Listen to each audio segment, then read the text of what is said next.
शादी के बाद राधा ने ससुराल में कदम रखा और पूरे दिल से अपनी जिम्मेदारियों को निभाना शुरू किया। ससुराल में उसका पहला दिन था। राधा की सास शारदा देवी ने राधा को घर के सभी काम समझा दिए थे। राधा हर सुबह जल्दी उठकर घर की साफ सफाई करती, सास ससुर के लिए खाना बनाती और दिन भर घर के कामों में व्यस्त रहती। उसने खुद को पूरी तरह से एक अच्छी बहू बनने में समर्पित कर दिया। राजेश रोज सुबह ऑफिस जाता और शाम को थक कर घर लौटता।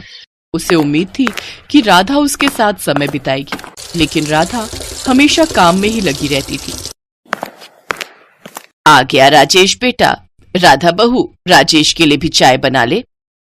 और बेटा राजेश, काम वगैरह कैसा चल रहा है? ठीक चल रहा है आंटी जी। अच्छा माँ, मैं थोड़ा फ्रेश हो जाता हूँ। अब राधा को कहना चाय मुझे कमरे में ही दे देगी। हाँ हाँ बेटा, तू कमरे में बैठ, मैं चाय भिजवाती हूँ। राधा बहू, हमें चाय देकर राजेश को कमरे में दे दे चाय। राधा राजेश के कमरे में चाय लेकर जाती है। ये आपकी चाय। राधा 2 मिनट यहाँ बैठो, मुझे कुछ बात करनी है। जी। राधा जैसे ही बैठने लगती है, उसके ससुर उसे आवाज लगा देते हैं। राधा बहू, ओ राधा बहू। बाबूजी आवाज लगा रहे, मैं अभी आती हूँ। ठीक है, जाओ, पहले उनकी बात सुन लो। मेरा क्या है, मैं तो बाद में बात कर लूंगा। जाओ, कोई नहीं, जाओ जाओ। राजेश हल्का सा गुस्से में आ जाता है, क्योंकि जब से उसकी शादी हुई थी रोजाना ऐसा ही होता था। राधा अक्सर घर के कामों में ही लगी रहती थी। शादी के बाद भी वो दोनों कहीं भी घूमने नहीं गए थे। राजेश इस बात को लेकर भी थोड़ा गुस्से में चल रहा था, क्योंकि वो चाहता था कि वो अपनी पत्नी के साथ थोड़ा समय बिताए। राधा को घर के कामों से फुर्सत ही कहाँ जो वो राजेश को समय देती। राधा, मैंने तो तुम्हें कहा था कि मैं आज शाम की पिक्चर की 2 टिकट बुक कर रहा हूँ, तुम तैयार रहना, पर तुम तो अभी तक रेडी नहीं हुई।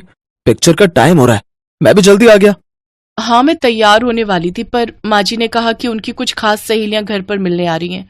वो शादी में नहीं आई थी, इसलिए वो मेरे से मिलना चाहती हैं। बस रसोई में नाश्ते की तैयारी कर रही थी। माँ जी की सहेलियां उनके कमरे में बैठी हैं। बहू, ये समोसे जलेबी ले आया हूँ, इन्हें प्लेटों में डाल लो। मैं रसोई में नाश्ते की तैयारी कर लूं, आप तब तक फ्रेश हो जाओ, मैं आपके लिए भी चाय। राजेश गुस्से में कमरे से बाहर चला जाता है।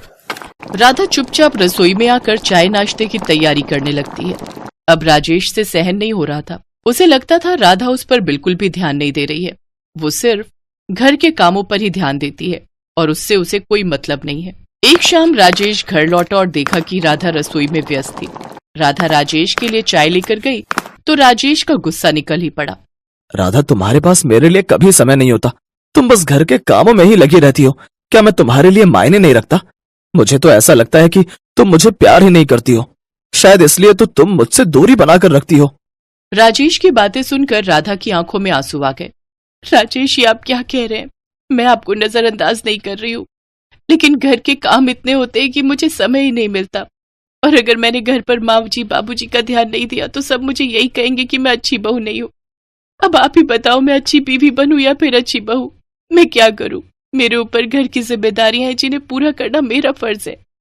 अगर मैं इन जिम्मेदारियों को पूरा नहीं करूंगी तो मुझे यही सुनने को मिलेगा कि मैं एक अच्छी बहू नहीं हूँ। क्या आप यही चाहते हो कि सब मुझे ये कहें कि मैं सिर्फ पति पर ध्यान देती हूँ, घर पर और अपने सास ससुर पर नहीं? बताओ, क्या मैं गलत हूँ? और आज आप मुझे नहीं समझोगे तो और कौन समझेगा? इस समय मुझे आपके सपोर्ट की जरूरत है और आप मुझे ये कह रहे हो कि मैं आपको प्यार नहीं करती। राजेश, ये बात कहकर आप मेरे प्यार का अपमान कर रहे हो। आई एम सॉरी राधा, मुझे तुम्हें समझना चाहिए था। तुम अपना घर छोड़कर यहाँ आई हो और तुम्हें तो बीवी होने के साथ साथ बहू होने के भी फर्ज निभाने हैं। ये बात मैं समझ नहीं सका। अब मैं तुम्हें इस तरह से कभी भी गलत नहीं बोलूंगा। राजेश और राधा की बातचीत सास शारदा देवी और ससुर रामनाथ ने सुन ली। उन्हें एहसास हुआ कि उन्होंने राधा पर घर की जिम्मेदारियां कुछ ज्यादा ही डाल दी और उन्होंने राजेश और राधा को एक साथ समय बिताने का मौका ही नहीं दिया। सुनो जी, हमने राधा पर बहुत जिम्मेदारियां डाल दी हैं।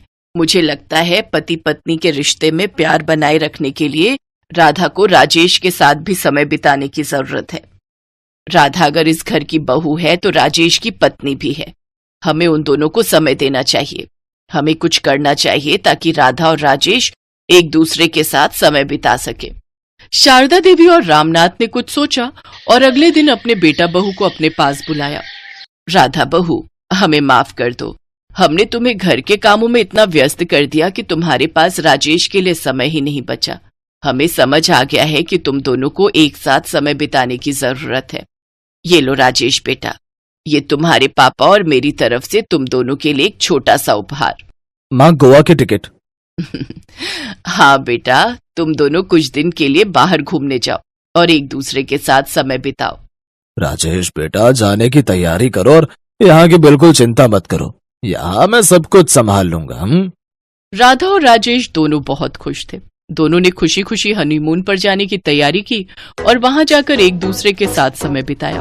पहली बार दोनों ने खुलकर अपने दिल की बातें की और एक दूसरे को और अच्छे से समझा। उस समय ने उनके रिश्ते को और मजबूत बना दिया। अब राधा और राजेश अपने अपने कामों के साथ साथ एक दूसरे के लिए भी समय निकालने लगे।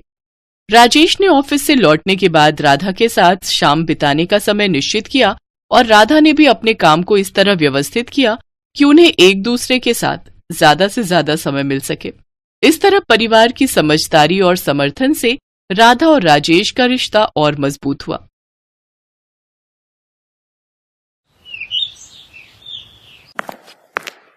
आज फिर इन दोनों बहनों ने इतनी पी ली कि इन्हें चलने तक का भी होश नहीं। गलती मेरी ही है।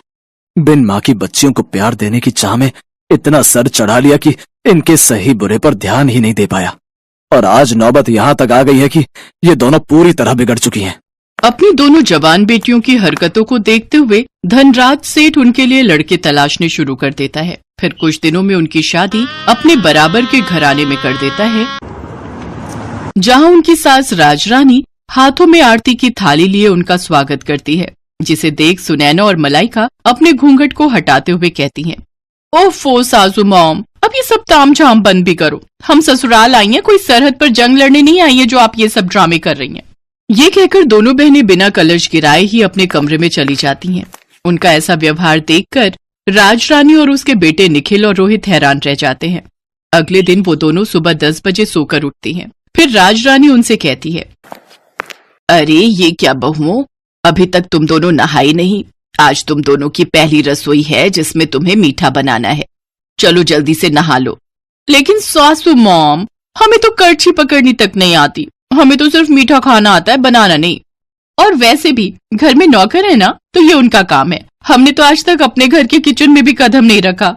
बेटा, घर में भले ही हर काम के लिए नौकर है, लेकिन घर का खाना तो घर की लक्ष्मियों को ही बनाना चाहिए।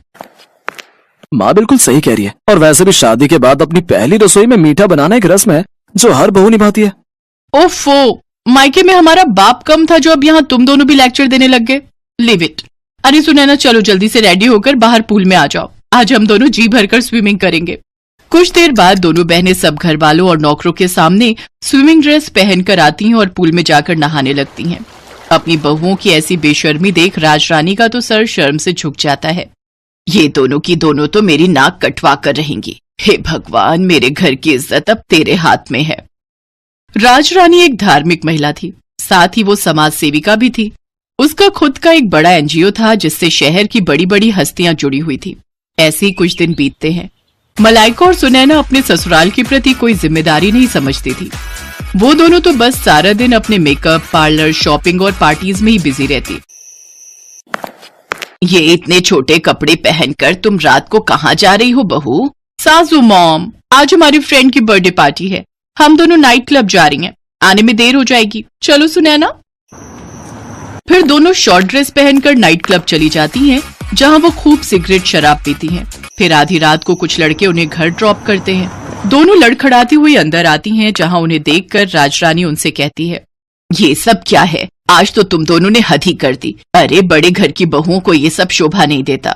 ओ सासू मॉम, अब अपना भाषण फिर देना मत शुरू कर दो। अरे यार, यही तो हमारे जीने के दिन है। अरे हम अपनी जवानी में एंजॉय नहीं करेंगे तो क्या तुम जैसी बुढ़िया होकर एंजॉय करेंगे? हाँ। तभी निखिल और रोहित वहां आते हैं और उन दोनों को जोरदार थप्पड़ मारते हैं। ये देखकर दोनों बहनों को बहुत गुस्सा आता है और वो भी अपने पतियों के मुंह पर थप्पड़ कस देती हैं। हम आज के जमाने की लड़कियां हैं, मुंह तोड़ जवाब देना बहुत अच्छे से जानती हैं, तो ऐसी गलती फिर मत करना। फिर दोनों अपने कमरों में लड़खड़ाते हुए चली जाती हैं। ऐसे ही समय बीता। फिर एक रोज सुनैना और मलाइका अपने घर में लेटी थी तो उनके फोन पर एक मैसेज आता है जिसमें शहर के बाहर एक फार्म हाउस में रेव पार्टी का इनविटेशन होता है। Oh wow, rave party? Malaika, I am so excited यार। मैंने आज तक बस रेव पार्टीज के बारे में सुना था, लेकिन अब तो हम उसे एंजॉय भी करेंगे। ऑफ कोर्स, अगर लाइफ में हर चीज का मजा नहीं लिया तो क्या किया। We will definitely go there. दोनों बहनें खुश हो जाती हैं और शाम को तैयार होकर अपनी कार लेकर वहां पहुंच जाती हैं। पुलिस से छुपकर उस फार्म हाउस पर हो रही पार्टी में शराब, सिगरेट, ड्रग्स से लेकर सुख की हर चीज शामिल होती है। वो दोनों उस दिन ड्रग्स का सेवन भी करती हैं, जिससे उनका सर पूरी तरह घूम जाता है और वो एक अलग ही दुनिया में होती है। तभी एक लड़का जो कि नशे में होता है, मलाइका को गलत तरीके से छूने की कोशिश करता है। तभी कुछ पल के लिए लाइट चली जाती है और जब लाइट आती है तो वो लड़का जो मलाइका को छेड़ रहा था वो मरा हुआ जमीन पर पड़ा होता है। कुछ ही देर में उस पार्टी में पुलिस छापा मारती है और सबको अरेस्ट कर लेती है। अगले दिन राज रानी अपने बेटों के साथ जेल पहुंचती है। सासू मॉम, निखिल, हमने सचमुच किसी का मर्डर नहीं किया, हमें बचा लो सासू मॉम, प्लीज हेल्प अस। हाँ रोहित, हमारा ट्रस्ट करो, हमें फंसाया जा रहा है। हमसे बहुत बड़ी गलती हो गई जो हम उस पार्टी में गए। आज के बाद हम कोई पार्टी नहीं करेंगे और ये सब काम सच में छोड़ देंगे। तुम दोनों को अपनी गलती का एहसास हो गया, यही काफी है। आकाश, यहाँ आ जाओ। और इंस्पेक्टर साहब, आप छोड़ दो इन्हें। जी मैडम। ये लड़का तो जिंदा है। हाँ, ये सब हमारे प्लान था, तुम दोनों की अक्ल ठिकाने लगाने के लिए। दरअसल ये सारा प्लान राज रानी और उसके बेटों का था, जो उन्होंने अपनी बहुओं को सबक सिखाने के लिए किया था। उन्होंने ही अपनी पहुंच का इस्तेमाल करते हुए इस पार्टी का आयोजन किया और ये सब ड्रामा रचा। लेकिन इससे मलाइका और सुनैना को अच्छा सबक मिला और वो दोनों अब बेशर्म से संस्कारी बहुएं बन गई, जो अपने परिवार के साथ अच्छे से अपनी गृहस्थी चलाने लगी।